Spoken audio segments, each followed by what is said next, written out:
வணக்கம் அதித்தி ஹியர். 2025ல நம்ம படிச்ச டாப் 10 தடை செய்யப்பட்ட புத்தகங்கள பத்தி தான் இந்த வீடியோல நான் பேசப் போறேன். இந்த வீடியோ நடிகிலுமே பேசப்பட்ட புத்தகங்கள் எல்லாமே ஒவ்வொரு காலகட்டத்திலயுமே அந்த காலகட்டத்துடைய உண்மைகள பேசினதுக்காக தடை செய்யப்பட்ட புத்தகங்கள் தான். முதல்ல நான் சொல்லப் போற புத்தகம் நளினி ஜமீலா அவர்களுடைய ஒரு பாலியல் தொழிலாளியின் சுயசரிதை அப்படிங்கிற புத்தகம். இந்த புத்தகத்த பத்தி எலாபரேட்டா தனி வீடியோவா நான் நம்ம சேனல்ல பேசியிருக்கேன். லிங்க் ஃபர்ஸ்ட் கமெண்ட்ல குடுத்துர்றேன். நீங்க தேவைப்பட்டதுன்னா செக் பண்ணிக்கோங்க. ஒரு பாலியல் தொழில் செய்றவங்க அப்படிங்கிறப்ப, நம்ம சமூகம் அவங்கள பார்க்குற விதம் அப்படிங்கிறது ஒரு மாதிரி தான் இருக்கும். "அவளுக்கு என்ன செய்யறதுக்கு வேற தொழிலா இல்ல. இத போய் ஒரு தொழிலா எடுத்து செய்றா பாரு" அப்படின்னு சொல்லி கேட்கிற ஆளுங்க ஜாஸ்தி. ஆனா, ஒருத்தவங்க ஏன் அப்படிப்பட்ட ஒரு தொழிலுக்குள்ள வர்றாங்க அப்படிங்கிறது தான் அதோடைய அடிப்படை கேள்வியே. நளினி ஜமீலா அவர்கள் அவங்களுடைய சின்ன வயசுல அவங்க என்ன பண்ணிட்டு இருந்தாங்க? எல்லா குழந்தைங்கள மாரி அவங்களும் பள்ளிக்கூடத்துக்கு போகணும், படிக்கணும், பெரிய ஆள் ஆகணும் அப்படின்லாம் ஆசைகள வச்சிருந்தவங்க தான். ஆனா, என்ன காரணத்துக்காக அவங்க இந்த மாதிரி ஒரு தொழில தேர்ந்தெடுத்தாங்க?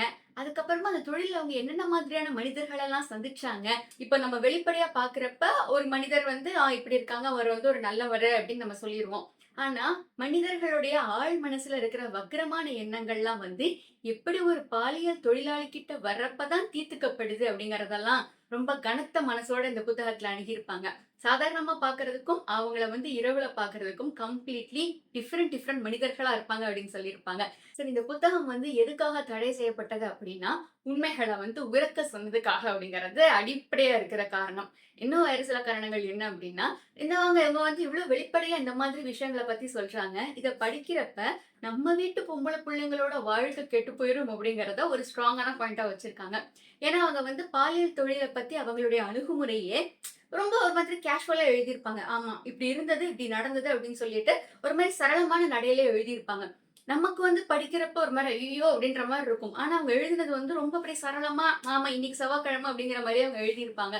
இவ்வளவு நார்மலைஸ் பண்ணி அவங்க இத எழுதி வச்சிருக்காங்களே! அப்ப நாள பின்ன இந்த தொழில் ஒரு சாதாரண தொழில் தான். மற்ற வேலைகள் மாரி இதுவும் ஒரு வேலை தான் அப்படின்னு சொல்லி நெறைய பேர் இத தேர்ந்தெடுக்க ஆரம்பிச்சாங்கன்னா என்ன பண்றது? அப்படிங்கிறதும் ஒரு காரணம். இன்னொரு ரீசன் நெறைய பகுதிகள் ஒரு கட்டத்துக்கு அப்புறம் இந்த புத்தகத்துல சென்சார் செய்யப்பட்டு, எடிட் பண்ணப்பட்டு தான் மறுபதிப்பு பண்ணியிருந்தாங்க.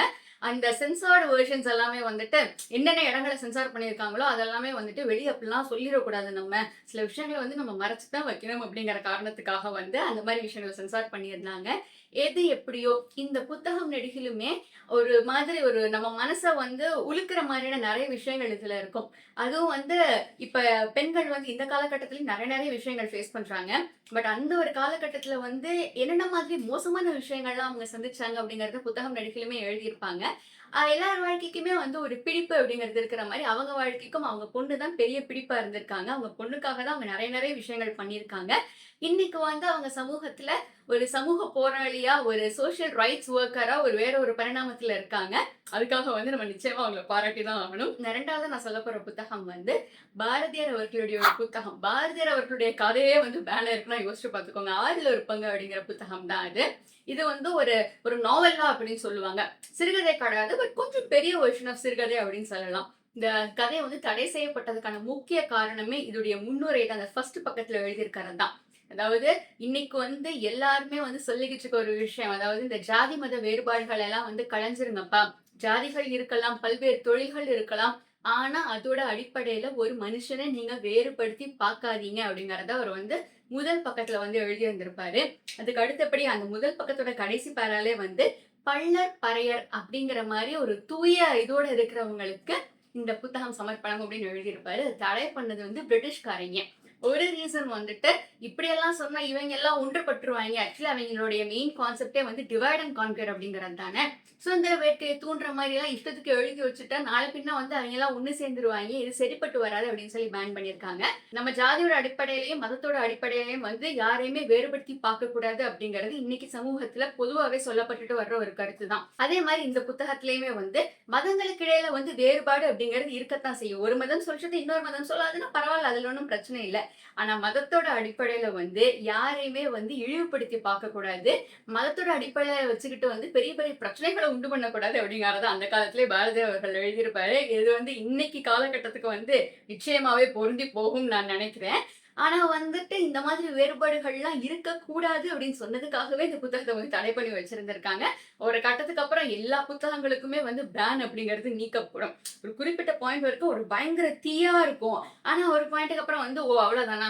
சரி ஓகேப்பா எய்தர் அத வந்து சென்சார் பண்ணி நீங்க வெளியிடுங்க அப்படின்னும், இல்ல அந்த குறிப்பிட்ட பத்திகள் எல்லாம் வந்து அப்படியே கம்ப்ளீட்டா ரீப்ளேஸ் பண்ணிருங்க அப்படின்னும் சொல்லி எப்படியோ ஒரு அந்த புத்தகத்து மேல இருக்கிற பேன் எல்லாமே வந்து டெஃபினட்டாவே போயிரும். இதே மாதிரி வந்து நான் 5 தடை செய்யப்பட்ட தமிழ் புத்தகங்கள் பத்தியும் நம்ம சேனல்ல பேசியிருக்கேன். அது வந்து லிங்க் ஃபர்ஸ்ட் கமெண்ட்ல குடுத்துறேன். அந்த லிஸ்ட்லயுமே வந்து பாரதியார் அவர்களோட புத்தகத்தோடயே சேர்த்து ஒரு 3, 4 ஜாதிய புத்தகங்கள் பத்தியும் நான் பேசியிருந்திருப்பேன். அதுல ஒரு புத்தகமெல்லாம் வந்து இப்ப ஆக்சுவலி பிரிண்ட்லயே இல்ல. அடுத்துதான் வந்து மறுபதிப்பு செய்து வெளியிடுறோம் அப்படிங்கிற மாரி சொல்லியிருந்திருக்காங்க. நெறைய இடங்கள்ல லைப்ரரீஸ்ல ரெஃபரன்ஸ் காப்பியா மட்டும் தான் இருக்கும்.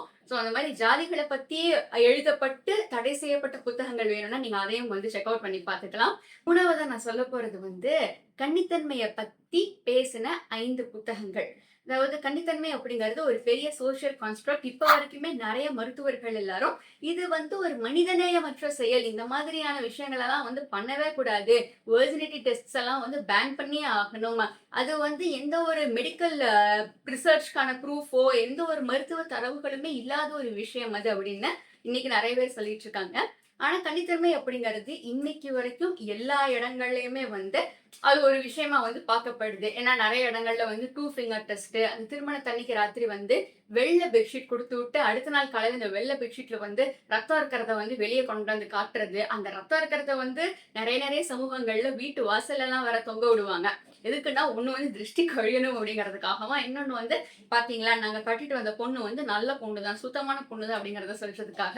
இதெல்லாம் வந்து எந்த ஒரு ஆங்கிள்ல பார்த்தாலும் நம்மளால ஏத்துக்கவே வந்து முடியாத ஒரு விஷயங்கள். அப்படி கன்னித்தன்மைய பத்தி பேசின 5 புத்தகங்கள பத்தி நான் நம்ம சேனல்ல வந்து சொல்லியிருக்கேன். அதுவும் வந்து ஒரு எலாபரேட் வீடியோவா பேசியிருக்கேன். லிங்க் வந்து ஃபர்ஸ்ட் கமெண்ட்ல இருக்கு. அதுல வந்து என் கதை அப்படிங்கிற ஒரு புத்தகம் வந்து ரொம்ப ஒரு மாதிரி ரொம்ப நம்மள கஷ்டப்படுத்துற மாதிரியே இருக்கும். அதே மாதிரி ஒய் மென் ரேப் அப்படிங்கிற ஒரு புத்தகமும் வந்து இருக்கு. இந்த ஒய் மென் ரேப் புத்தகம் வந்து இப்போ ஏதாவது ஒரு இடத்துல ஒரு விமென்க்கு எகெயின்ஸ்டா ஒரு வயலன்ஸ் நடந்துருச்சுன்னு வச்சுக்கோங்க. கீழ கமெண்ட் செக்ஷன்ல போயிட்டு வந்து நெறைய பேர் இப்பயும் என்ன சொல்லுவாங்கன்னா, இவன் வந்து அந்த வீட்டு பெண்ண அப்படி பண்ணிட்டான்ல, அப்ப வந்து நம்மலாம் வந்து இவன் வீட்டு பெண்கள போய் ஏதாவது ஒண்ணு பண்ணிருவோம் அப்படின்னு சொல்லுவாங்க. ஏன்னா இதுவும் ஈக்குவேட் ஆயிரும் அப்படின்னு அவங்க நம்புறாங்க. இப்ப ரேப் பண்றவங்க எல்லாருக்கு பின்னாடியும் வந்து குடும்பங்கள் இருக்கு. அவங்க வீட்லயும் வந்து மனைவி இருப்பாங்க, அம்மா இருப்பாங்க, உடன் பிறந்த பெண்கள் இருப்பாங்க. ஏன் அவங்களுக்கே பொம்பள பிள்ளைலாம் இருக்கும். அத தாண்டி அவங்க வந்து ஏன் ரேப் பண்றாங்க? அவங்களுடைய மனநிலை என்ன அப்படிங்கிறத பேசி பிரதிபலிக்கிற மாரி ஒரு புத்தகம் தான் இது. இந்த புத்தகம் முழுக்கவே வந்து இந்த கன்னித்தன்மை அப்படிங்கிறத ஒரு டூலா வந்து யூஸ் பண்ணியிருப்பாங்க. ஒரு ஒரு குடும்பத்த கண்ட்ரோல் பண்றதுக்கான ஒரு டூலே வந்து வெர்ஜினிட்டி அப்படிங்கிறது தான். இந்த குடும்பத்துல எவனோ ஒருத்தன் நம்மட்ட பிரச்சனை பண்ணிட்டான்னா, நீ கைய வைக்க வேண்டியது அந்த குடும்பத்து ஆண்கள் மேல இல்ல, அந்த குடும்பத்து பெண்கள் மேல. ஏன்னா குடும்பத்து பெண்களுடைய கௌரவம் இஸ் ஈக்குவல் டூ அந்த குடும்பம். அவ்வளவுதான். அந்த பெண்ண ஏதாவது பண்ணிட்டாங்க அப்படின்னா, அந்த குடும்பம் அதுக்கப்புறமா வந்து வெளிய தல காட்டவே முடியாது. அந்த குடும்பத்த மொத்தமா வேற எடுத்துறலாம் அப்படின்னு அந்த காலகட்டத்துல ஒரு உறுதியான நம்பிக்கை இருந்திருக்கு. அது வந்து இப்பயுமே வந்து இருக்கு. அந்த மாதிரி வந்து 9 பாலியல் வழக்குல வந்து கைதாகி ஜெயிலுக்கு போயிட்டு வந்தவங்க, இல்ல தண்டனை அனுபவிச்சுக்கிட்டவங்களலாம் பத்தி அந்த புத்தகம் நெடுகிலுமே வந்து பேசியிருப்பாங்க. அவங்ககிட்ட நேரா போய் இன்டர்வியூ எடுத்து, அவங்க என்ன யோசிக்கிறாங்க, அவங்க மனசுல என்ன இருக்குன்றதெல்லாம் பேசியிருப்பாங்க. இது வந்து பேன் ஆனதுக்கான காரணம் ஆப்வியஸ்லி இதுல நெறைய ட்ரிகர்ஸ் இருக்கு. அதுவும் வந்து விமன் இந்த புக் படிக்கிறீங்க அப்படின்னா, ரொம்ப நெறைய இடங்கள்ல வந்து நம்மளே ஐயோ! புக்க முடிச்சுட்டு போயிரலாமா அப்படிங்கிற மாரி இருக்கும். ஏன்னா அவ்ளோ இதா இருக்கும். இன்னொரு ரீசன் அவங்களோட இதெல்லாம் தெரிஞ்சுக்கிட்டு என்ன பண்ண போறான்? அவனுக்கு தண்டனை குடுத்து அவன தூக்கு மேடையில ஏத்துவியா? அத விடுத்து அவன் பின்னாடி என்ன இருக்கு? அவனோட உளவியல் காரணங்கள் என்ன? அதெல்லாம் நமக்கு ரொம்ப அவசியமா? அப்படின்னு சொல்லியிருந்திருக்காங்க. அடுத்ததா நான் சொல்லப் போறது வந்து 5 பேய் புத்தகங்கள். அதாவது பேய் கதைகள் கேள்விப்பட்டிருப்போம். திகிலான புத்தகங்கள், த்ரில்லர் புத்தகங்கள், பக்கத்துக்கு பக்கம் மர்மம் படிக்கிறப்ப வந்து நம்ம சைடுல திரும்பி பார்த்தா, யாரோ ஒருத்தர் நிக்கிற மாரியே இருக்கிற புத்தகங்கள், அதெல்லாம் வந்து நமக்கு தெரியுங்க. கேள்விப்பட்டிருக்கோம், படிச்சிருக்கோம்.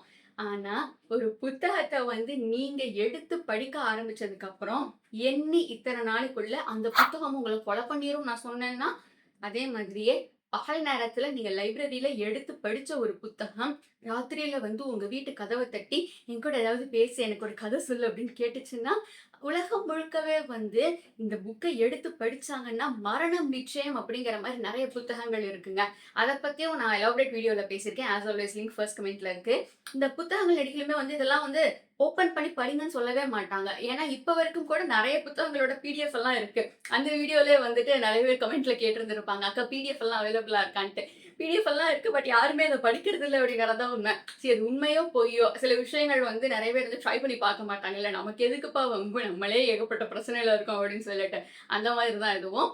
அந்த புத்தகங்கள்லாம் வந்து நீங்க தொறந்துட்டீங்க அப்படின்னாலே வந்து ஆட்டோமேட்டிக்கா உங்க மேல அந்த சாபம் காஸ்ட் ஆயிரும் அப்படிங்கிறது அந்த புத்தகத்த எழுதினவங்களுடைய நம்பிக்கை.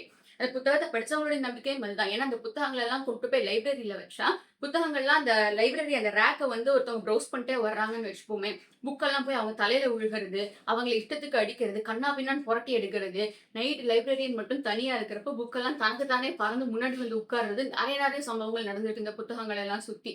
அதனால இந்த புத்தகங்கள் வந்து என்னதான் இணையத்துல வந்து இலவசமா கிடைச்சாலும், 1 காப்பியோ, 2 காப்பியோ தான் உலக நெடுகிலுமே அவைலபிளா இருக்கு. அதுவும் வந்து பத்திரமா ஏதாவது ஒரு இடத்துல வந்து பூட்டி தான் வைப்பாங்க. ஏன்னா அது வெளிய வந்துருச்சு அப்படின்னா, திருப்பி ஏதாவது ஒரு பிரச்சனைய இழுத்து விட்டுரும் அப்படிங்கிறது தான். மேபி இது வந்து இந்த பேய் பிசாச நம்பாதவங்க எனர்ஜி அப்படிங்கிற ஒரு விஷயம் சொல்லுவாங்க இல்லைங்களா? Positive energy, negative energy. ஒரு நெகட்டிவ் எனர்ஜி வந்து ஜாஸ்தியா இருக்கிறப்ப, சில விஷயங்கள் வந்து ஆட்டோமேட்டிக்காவே நடக்கும் அப்படின்னு சொல்லிட்டு. அப்படி கூட நம்ம வச்சுக்கலாம். ஆனா அந்த புத்தகங்கள வந்து இப்ப வரைக்கும் படிச்ச நெறைய பேர் உயிரோட இல்ல அப்படிங்கிறது தான் உண்மை. மேபி அவங்களுடைய விதி அதோடயே முடிஞ்சிரும். இத வந்து 1000 விஷயங்கள் இதுக்காக சொன்னாலும், கோயின்சிடென்டலாவே நடந்திருந்தாலும், புத்தகங்கள படிக்க பயப்படுறாங்க. ஃபைனலா நான் சொல்லப் போறது வந்து ராமாயணத்துடைய மாடிஃபைடு வெர்ஷன்ஸ். தமிழ்ல வந்து ராவண காவியம் அப்படின்னு ஒண்ணு வந்திருக்கு. ஆங்கிலத்துல வந்து ராமாயண ரீடோல்ட் அப்படிங்கிற ஒரு புத்தகம் வந்திருக்கு. இதெல்லாம் வந்துட்டு நமக்கு தெரிஞ்ச கம்பராமாயணத்தோடைய மாடிஃபைடு வெர்ஷன்ஸ் தான். ராமர் வந்து காட்டுக்கு போறாரு. சீதை அவர்கள வந்து ராவணன் கவர்ந்துட்டு போயிடுறாரு. ராமர் வந்து படையெல்லாம் திரட்டிட்டு போய் சீதையை காப்பாத்தி கூட்டிட்டு வர்றாரு அப்படிங்கிற அந்த ஒன் லைன் ஸ்டோரிய நெறைய நெறைய விதங்கள்ல வந்து ட்வீட் பண்ணியிருப்பாங்க. ஒரு சில வெர்ஷன்ஸ்ல வந்து சீதை தானே மனமும் வந்து ராவணன் கூட போன மாதிரி எல்லாம் எழுதியிருப்பாங்க. இன்னொரு சில வெர்ஷன்ஸ்ல லக்ஷ்மண ரேகை அப்படின்னு சொல்லுவாங்க இல்லைங்களா?